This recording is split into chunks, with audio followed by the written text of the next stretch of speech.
Nak, huwag kang tumawa kasi bawal yan. Bakit bawal tumawa pag gabi?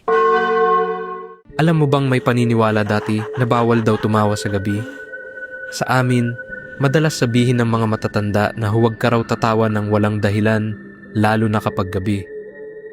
Hindi raw iyon normal at may posibilidad na may sumasabay o may napapansin ka na hindi mo namamalayan. Noon, hindi ko yun pinapansin kasi para sa akin, simpleng panakot lang iyon sa mga bata. Isang gabi, mag-isa lang ako sa bahay.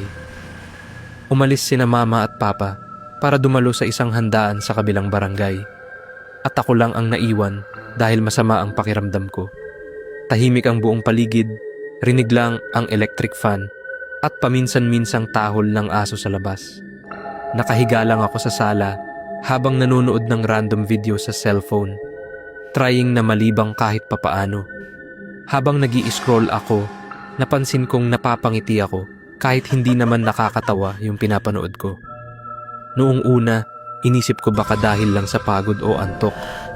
Pero maya-maya, napatawa ako. Hindi siya yung normal na tawa na may dahilan. Parang kusa lang siyang lumalabas kahit wala akong gustong pagtawanan. Medyo kinabahan ako kasi hindi ko makontrol. Sinubukan kong pigilan, tinakpan ko pa ang bibig ko. Pero tuloy-tuloy pa rin.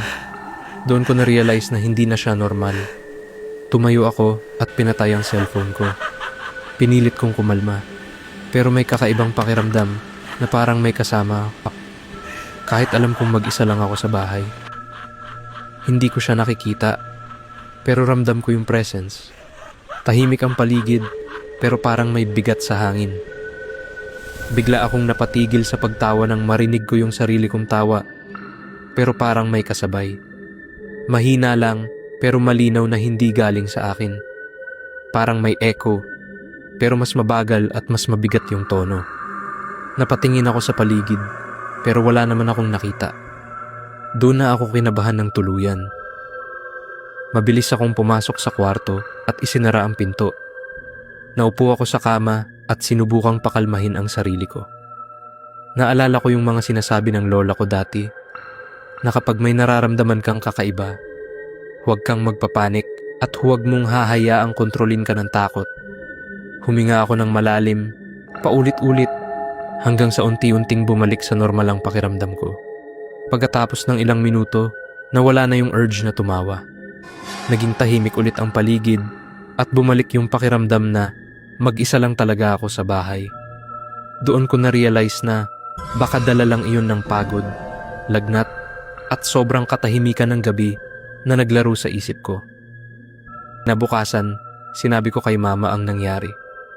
Hindi siya nagalit, pero pinaalalahanan niya ako na seryosohin ang pahinga at huwag magpuyat lalo na kapag may sakit.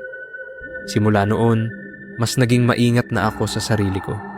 Natutunan ko na hindi lahat ng kakaibang nararamdaman ay agad dapat iugnay sa kung anuman, pero hindi rin dapat balewalain. Minsan, ang takot hindi nanggagaling sa nakikita mo, kundi sa kung paano nagre-react ang isip mo kapag ikaw ay pagod, nag-iisa, at tahimik ang paligid. At doon mo marirealize na may mga bagay na mas nakakatakot kaysa sa multo. At iyon ay ang sarili mong hindi mo makontrol na pakiramdam.